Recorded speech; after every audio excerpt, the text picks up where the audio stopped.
Can you buy or lease a car and it not negatively impact your Medicare eligibility? Stay tuned. Let me and my goat Lola explain it to you.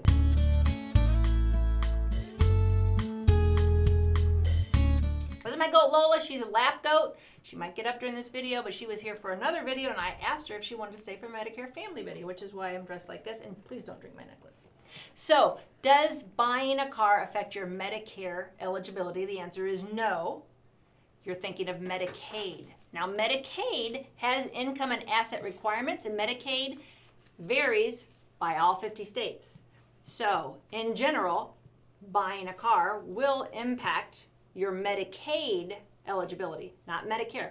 Medicare is health insurance. Medicaid is assistance for people with low incomes. Now, you can be on Medicare and Medicaid. We call those people dual eligible.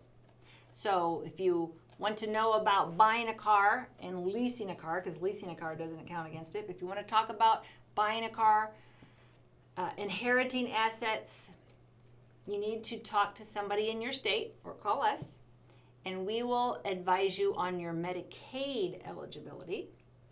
And if you are eligible both for Medicaid and Medicare, that will make you eligible for certain Medicare Advantage programs that are specifically designed and tailored for people that are both elderly on Medicare and have low incomes on Medicaid. So this is the quickest video I'll ever do.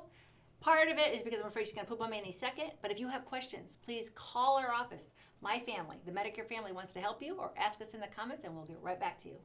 We have a video every week. Consider subscribing if you don't already.